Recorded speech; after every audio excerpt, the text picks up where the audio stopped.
Hello everyone, this is Defense Politics Asia, and this is the summary for the day of 880 for the 22nd of July for the Ukraine war or the special military operation in Ukraine. And it's also known as SITREP or situation report.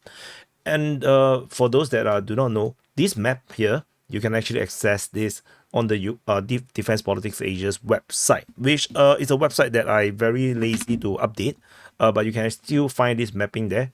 The link is in the description below, defensepoliticsasia.com/Ukraine, and you'll be able to see, do your own analysis yourself. The sources are all there.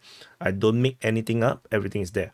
And also, you can also find the latest video and the previous reports all here. Very conveniently, just click the link and you can actually jump to read to watch the report and understand what the hell happened. In case you watch the map, you read the map, and you get disorientated, I will be there to guide you.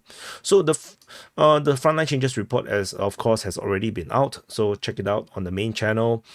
And there's a report I missed yesterday. There was a Ukrainian drone strike on this air base over here.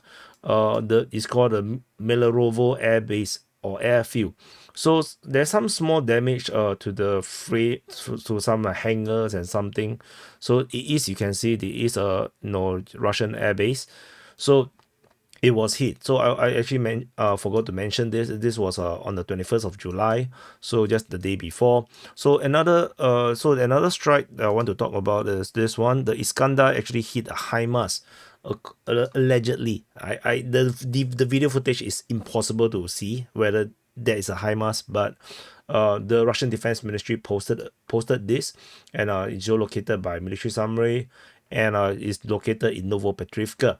So this region here is usually where the HIMARS operates, because this is where they try to hit Sevastopol, the Kerch Bridge, or any targets within Crimea. This is exactly where they try to hit, because this is within the range of 300 kilometers. So this is where they have to go to and risk getting destroyed. And the Russian forces is getting very good at hunting down all these long range missiles. So it's like the Ukrainians have to try new strategies. And honestly, hitting Crimea is really pointless. I really don't like how the Ukrainians do some of their strategy. It's really stupid. But yeah, anyway, there's nothing they can do. Russia is this big. What can they do with against such a big country? I have no idea. Anyway, they believe they can fight. Then they fight. So anyway, we go into the strategy and tactical reporting, and there's one major news. You probably maybe see this on the title. Maybe I use it. Maybe later I forgot. But there is a major legitimate suspicion that the Russians have launched the Bakhmut offensive. Don't know how many 0.0, maybe 3.0, 4.0. I do not know. So there is a huge number of attacks being reported by the Ukrainian Defense Ministry, all the way from Bodane. We haven't have a fight of any attack on Bodane region since last year, in November last year. So this is new. And then there is fighting reported Bodane, Minkivka, Orikovo, Vasilivka, Khorivka, Kalinina, Bodanivka, Chasivya, Ivanivka, Klishevka. The entire line here, can I show you the entire line? So the entire line here seems to be now all under attack. The Russians are attacking in all directions. Bodane, Minkivka. So let me redraw this. Bodane region, towards Bodane, towards Minkivka, Orikovo, Vasilivka, Khorivka, Bodanivka, Kalinina, Chasivya, Ivanivske, Klishevka. The entire front suddenly activated.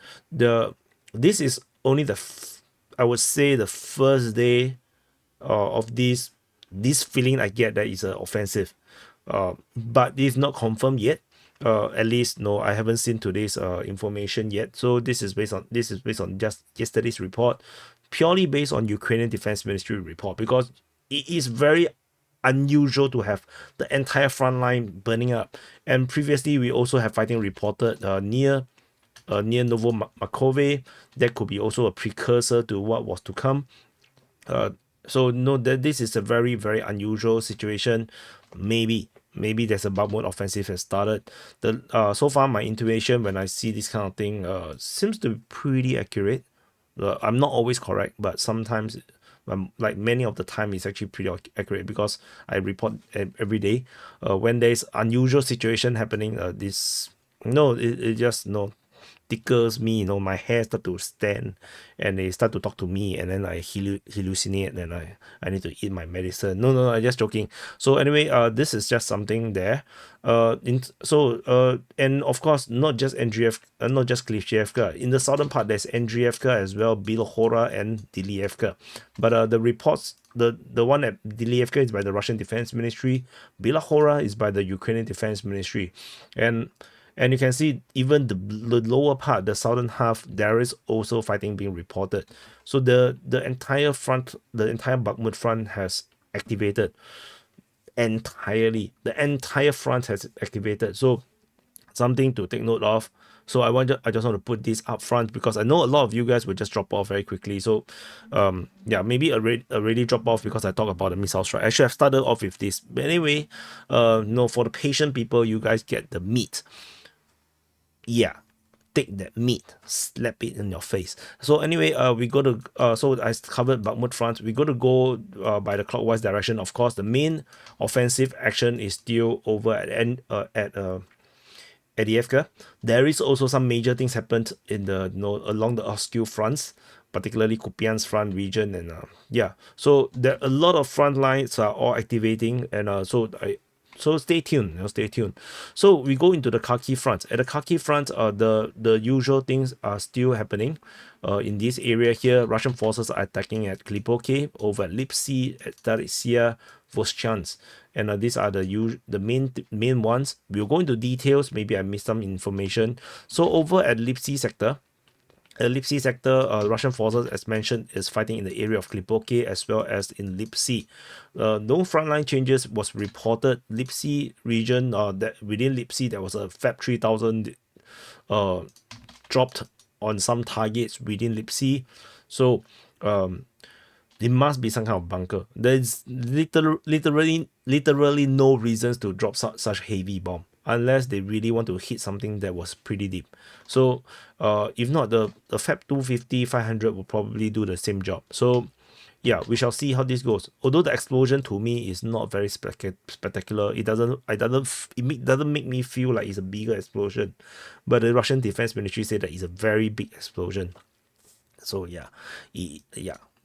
So studies here, there are still fighting. There is no updates regarding this fighting around here. So we go into the Voschansk sector.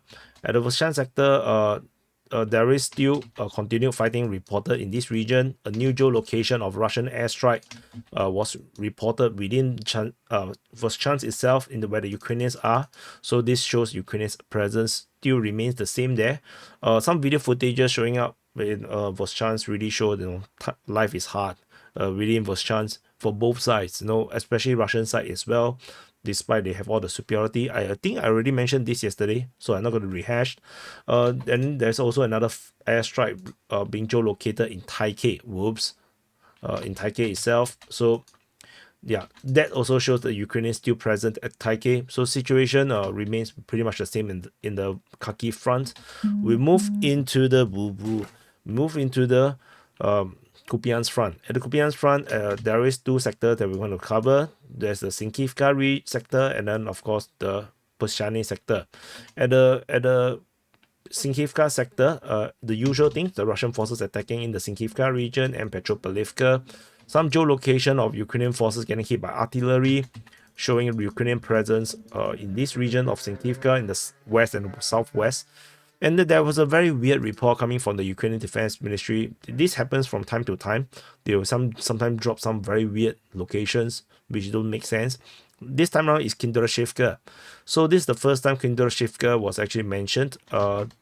Is here. So how the Russians attack here is anyone's guess. Did they actually cross the Oscu River? I don't think so, because they haven't captured Kalinove as well. So some kind of weird report, because if you read the report, it reads that they repelled an enemy assault near Kintrashevka. How do they repel an attack where the front line is not there? I do have no idea. So anyway, we move on. In the southern side, at the Pishani region, Ukrainian Defense Ministry for the first time mentioned Kolesnikivka.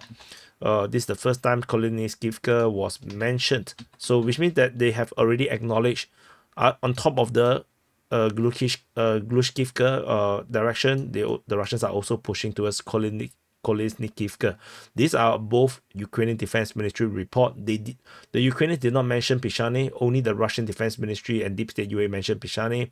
So, and the Russian forces most likely have already fully conquered Pishani, despite our mapping have not caught up to this yet. There is not enough information to corroborate this capture. At least we know that Pishani most likely is captured, but we don't have the mapping to corroborate it just yet.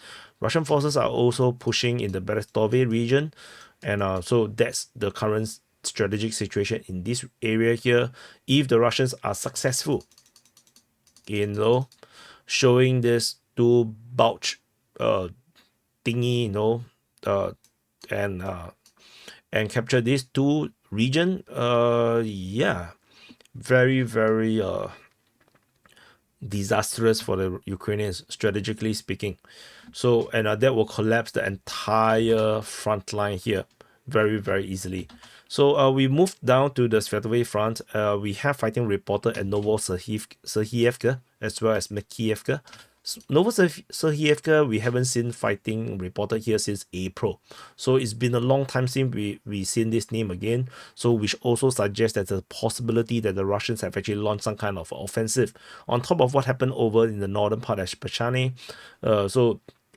We definitely have to keep the lookout, whether there is some real incursion. But the lack of, but it's just a one place, so it could be just scouting, it could be just a combat by reconnaissance, nothing very, very, very significant. So if the real significant one would be like the one at the Bakhmut front, where I mentioned that whole full front offensive, that is something looks very, very serious. Makiivka is natural because the battle of Makiivka is currently ongoing. The Russian forces are inside Makiivka. I expected a much faster capture, but it seems like the Russians didn't have enough troops. So the battle is still ongoing. No updates there. Over at the Crimea front, Russian forces are attacking in the Terny region, Torske, as well as Serbiansky forestry. So the Ukrainians seems to not capture more grounds. So no, there's no updates. And I think I saw on Twitter I think a few days ago, there's this claim that the Ukrainians have captured some grounds here, and then they were like celebrating and whatnot. But somehow I have no updates and no corroboration in my trusted sources about this push.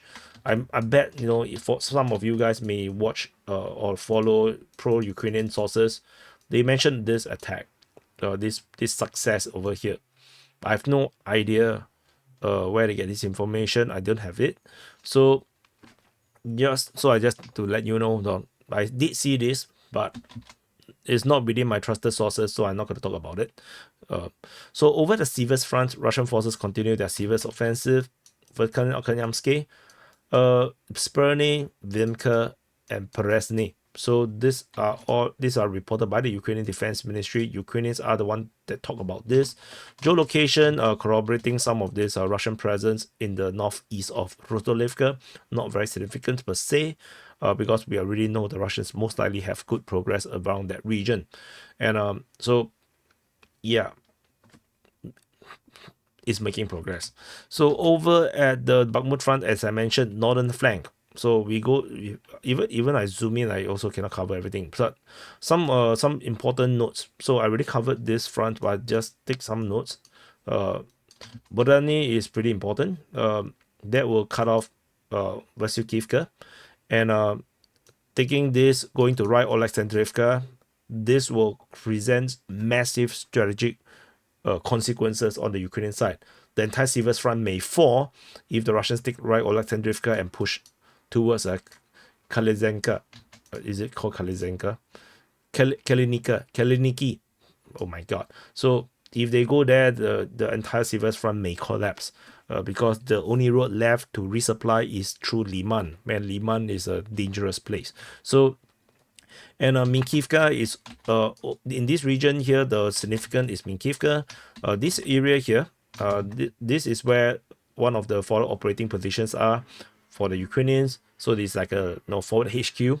So the Russians pushing this area here. This is is a bit scary for the Ukrainians. Losing Minkivka would mean the Russians will take the canal region around this area here, and Krychorivka is the last town here. Russian forces are pushing. So like I said before, the entire Bakhmut objective right now, the entire mission for the Russian forces in the Bakhmut front is to take everything east of the canal, and this is what I think the entire offensive now, which I think is happening. The main focus is to capture everything east of the canal, and I think they might do it. They might succeed, but depends on the Ukrainians' resistance. But if the Ukrainians don't have enough troops, then things will be sucky. But however, in the southern position, it's a bit different. Other than Klishevka and Andriivka is on this mission, where they try to go to the canal. Fighting towards the Bilakhora and towards Dilievka might serve a totally different purpose, because this front, the Russians taking these two is already on the western part of the canal. The most likely is they are actually going to head towards in support of the Torets offensive. So if you come to this area here, Russian forces are currently conducting operations in Druzhba, Pivnishny towards Torets, in Zalizny, and a push towards Bilakhora and Dilievka could be the pincer that is currently possibly developing. So, and this is also a weak spot, because the entire Toreks frontal region or around here, this is the main road. This is the main road that the Ukrainians are depending on. Without this road and maybe the railway line around here, this entire front is going to be very vulnerable. The small road linking up to the highway that's leading to the other side, this is not very useful right now. This is leading to New York, but New York is already very compromised right now. So the Russian push in this direction would basically collapse the entire of New York front, that like pretty literally. So this is why this is significant. I have actually analyzed this exact same thing 1 year ago or more, but the Russians did not do anything. So, but the strategic situation do not change. The strategic concerns are the same. So whatever I said 1 year or more ago didn't change. It's still the same thing. This is where the weak spot is. There's two highways leading down. If cut, the entire front falls. So this is what this is what at stake for the Ukrainians. So if they don't take this seriously, then the front may fall. If the Ukrainians went on to focus too much on the northern side to protect the canal, the Russians cutting in would destroy the New York front, and then Konstantinivka will be next on the plate. So it will be the next dish. Over at the Andriivka front. So we haven't talked about New York front. At the New York front itself, at the Toreks sector, there's no updates, because we have already the massive intel drop the day before. So what we do have is only the general reports of the fighting. So we have can we talk about all? Okay, never mind. We just do this. So Russian forces are attacking in Pivnishny region and the Zalizny and towards Toreks. So this is the usual. So nothing very, very significant in this sense in the reports. In the New York region, we have similar stuff. Russian forces attacking in New York, and they're attacking towards Pentelemonivka. There is some frontline change for the Russian forces capturing another tree line. Ukrainians are geolocated to be counter-attacking this geolocation, and they were here. They drop off troops here. Russian forces are here, so they clashed. But I don't think that made any change in terms of the front line. They were exactly where the front line is. So, and there's no fighting reported at Alexandropil. We move into the northern flank of the Andriivka front. Some very significant things is happening right here. Russian forces, of course, as usual, they are harassing Kalinove. Some major frontline changes, as you can see already on the map and already mentioned in the frontline changes report. Russian forces fighting in the Novo-Alexandrivka region. They're fighting in the area of Vodyzenka. Towards Timofeyevka, they're fighting in the region of Lozovatsky, Progress, Voshev, and Yekhanivka. Of significance was the starting of the mention of Ivanivka and Versailles. So the Russians are now pushing in this direction from Progress, and the information is coming from the Ukrainian Defense Ministry and the Russian Defense Ministry, respectively. So the Russians are now making progress in this direction, and continues to corroborate the hypothesis that the Russians are pushing towards Pokrov. So we shall see how this develop. This road leads all the way to Mirnograd, and which is another big city just next to Pokrov, or small city next to Pokrov. So it's along this road. So the Russians going down this road may be very preferable, because then they can use the road. But of course, the road also means there's actually more defenses around here, or they can actually link goes all the way up the river. That could also be the way, but we shall see how this goes. Over in the central flank, we have the Russians hitting towards Zeleny. We actually mentioned before, this is pretty new. Fighting is still continuing over in the Novoselivka Persha region, in the Umansky and Yasnobrodivka. And over at the Novoselivka Persha, which is the Battle of Novoselivka Persha, we have what I mentioned before coming through. Russian forces cutting into the western part, taking grounds around here, cutting the retreat to the west, and the Ukrainian forces is now stranded over here. They still can leave from the south, but I believe the next push is going to be from the south or from the east.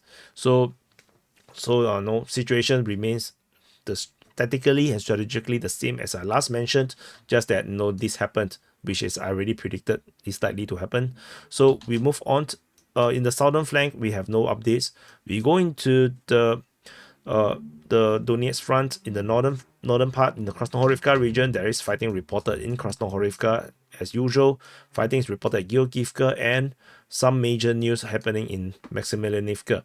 So Russian forces have taken around a third of Maximilianivka, and this is confirmed by geolocation. Russian forces have taken huge ground, invalidating Ukrainian claims that these are all gray zones. It's not gray zone. The Russians are able to reach there, which means the Russians are on the offensive. We still have no updates regarding this northern part, so it still may be held by the Ukrainians.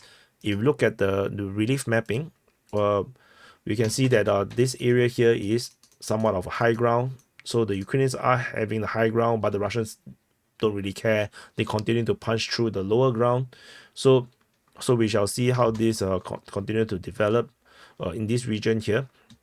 And over at Krasnohorivka, there is some Russian geolocated in this region here, confirming where the front line was. So the front line is correct due to the geolocation. So we will continue to monitor the situation around here. Over at the Konstantinivka, Paraskovievka region and the Vodian region, fighting continues to be reported in this area here. So no particular change around this area, except for south of Vodian. Over at the Mikhailsky region, there is some slight frontline change based on Ukrainian mapping, but very, very small change. So we move on. Fighting reported at Prechestivka, not very important. I don't think this is something serious. And there's no updates regarding in the Velika Novosilka sector of the Donetsk front. We move into the Zaporizhia front. So this is Zaporizhia city and the Zaporizhia front. At the Zaporizhia front, the fighting is mainly over at the Orekhiv sector, this Orekhiv, where the Russians are attacking at Malatomashka and Robotine. According to the Ukrainians, they say that the Russians failed to break through the Ukrainian defense. So yeah, details, give you like some details. So yeah, and okay, that's it. So we move into the Kherson front. At the Kherson front, we have geolocation of a guided missile strike over at Tokarivka, and Russian Defense Ministry reported shelling at Antonivka. Russian forces are still storming Ukrainian beachheads somewhere, probably at the Pridniprovsky region, but that's about it in the Kherson front. I think I also missed something over the Dnipro. Yeah, there is a shelling reported at Kapulivka, and it's very kaputish. It kaputed, and so there's some shelling reported there, and yeah, HIMARS I already mentioned, and that's it. So this is the situation report, or the SITREP, or the summary for the day of 880 for the 22nd of July. Press the like button, subscribe, and I'll see you guys in the next update.